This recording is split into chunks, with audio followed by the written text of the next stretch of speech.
दोस्तों, यह भाषण कुछ अलग तरीके से हमने क्रिएट किया है।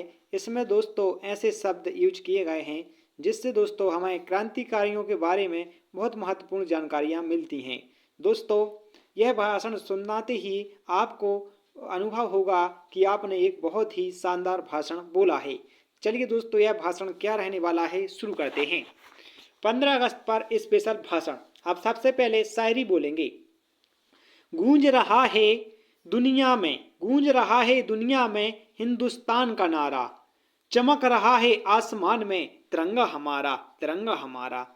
फिर बोलेंगे, माननीय मुख्य अतिथि, आदरणीय शिक्षकगण और मेरे प्यारे भाइयों और बहनों, आप सभी को मेरा प्यार भरा नमस्कार। सबसे पहले आप सभी को स्वतंत्रता दिवस की हार्दिक बधाई। 15 अगस्त भारत देश के गर्व व सम्मान का दिवस है। यह हमारे राष्ट्रीय पर्व है। भारत 15 अगस्त 1947 को ब्रिटिश शासन से मुक्त हुआ था। साथियों, हमें आजाद करने में लाखों क्रांतिकारियों ने अपने प्राणों की आहुति दी थी। हमें उनकी आहुति को भूलना नहीं चाहिए। गांधी के असहयोग आंदोलन ने अंग्रेजों को हिला डाला, परंतु गांधी जी ने चोरा चोरी कांड के बाद आंदोलन वापस ले लिया, जिसके कारण अंग्रेजों के हौसले बुलंद हो गए और हमारे क्रांतिकारी चंद्रशेखर आजाद, भगत सिंह, सुखदेव, राजगुरु ऐसे कई क्रांतिकारी दिन रात अंग्रेजों का विरोध करते रहे। साथियों, हम आपको बताना चाहेंगे कि असहयोग का मतलब था अंग्रेजों का बहिष्कार करना, अंग्रेजों द्वारा निर्मित की गई किसी भी वस्तु का उपयोग न करना, जैसे कि अंग्रेजी कपड़ा, अंग्रेजी शराब और अनेक प्रकार के पदार्थ। दोस्तों, गांधी जी ने चोरा चोरी कांड के बाद जब असहयोग आंदोलन रद्द कर दिया, असहयोग आंदोलन के समाप्त हो जाने से लाखों क्रांतिकारियों को आहत पहुंचा, जिसमें हमारे क्रांतिकारी दो भागों में बट गए, एक नरम दल और एक गरम दल, जिसमें भगत सिंह, चंद्रशेखर आजाद, सुखदेव, राजगुरु यह सभी क्रांतिकारी नरम दल में थे, गरम दल में थे, ठीक है, और गांधी के सहयोगी नरम दल में थे।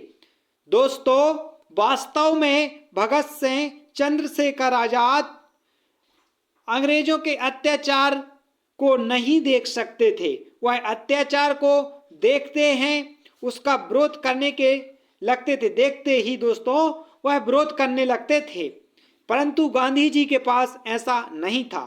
दोस्तों, क्रांति की चिंगारी जगाने में अहम भूमिका रही है भगत सिंह की। भगत सिंह को बचपन काल से ही कई पुस्तक पढ़ने का शौक था और जेल में रहते हुए भी दोस्तों उन्होंने अपनी रचनाओं के माध्यम से जो आप वो लिखते थे, पत्र 3,000 प्लस पत्र लिखे थे। किसने? भगत सिंह ने दोस्तों, जिससे दोस्तों क्रांति का संचार होता रहे। हमारे क्रांतिकारी हमसे क्या चाहते थे, महत्वपूर्ण आज का यह विषय है।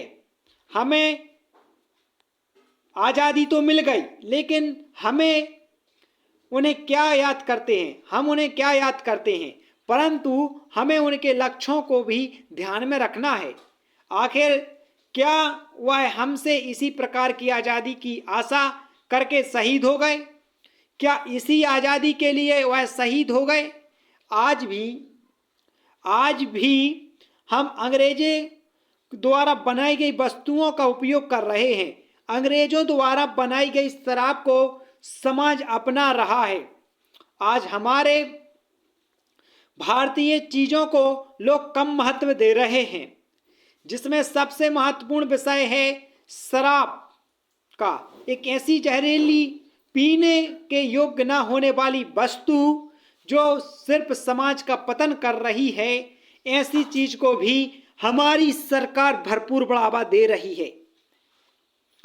आज़ादी के कई वर्षों बाद भी हम इसे अंग्रेजी वस्तु का बहिष्कार न कर पाए। बड़ी शर्म की बात है कि आज कोई भी इस मुद्दे पर बोलना भी नहीं चाहता। आखिर क्यों?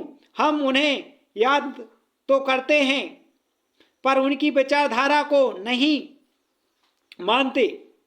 जिस प्रकार दोस्तों व्यक्ति ईश्वर को तो मानता है लेकिन ईश्वर की विचारधारा को नहीं मानता, इसी प्रकार हम उन्हें श्रद्धांजलि तो देते हैं कि श्रद्धांजलि अर्पित करने के लिए कार्यक्रम भी रख लेते हैं, परंतु दोस्तों जो आखिर हमसे यह क्रांतिकारी चाहते थे वह हम नहीं कर पाते। हमें चाहिए कि हम संकल्पित होकर उनकी विचारधारा को अपनाने, बुरी आदतों को छोड़ने को समाज को प्रेरित करें कि समाज बहिष्कार करे अंग्रेजी चीज़ों का और अंग्रेजों द्वारा बनाई गई सभी वस्तुओं को विरोध करे। जागरूक करो समाज को जिससे हमारे देश का विकास हो सके। आज भी हम उनकी मानसिकता में गुलामी का जीवन जी रहे हैं। आज भी हम आगे बढ़ने की बजाय बुरी चीज़ों को में लगे हुए हैं, जिससे दोस्तों हम यूरोपीय देशों की अर्थव्यवस्था से पीछे रह गए हैं। दोस्तों हमारे देश की अर्थव्यवस्था को सुधारने के लिए हमारे लिए शिक्षा, समाज के आचरण और समाज में जहर शराब को समाज से अलग करना होगा। आशा करता हूँ कि जो मैं अपनी भावनाओं को व्यक्त करना चाहता था आप सभी साथियों ने सही से समझा होगा। तो उन क्रांतिकारियों को शब्दों से नहीं अर्थात कर्मों से श्रद्धांजलि देता हुआ उनकी राह पर चलने के लिए कटिबद्ध होता हुआ अपनी वाणी को विराम देता हूँ। जय हिंद, जय भारत।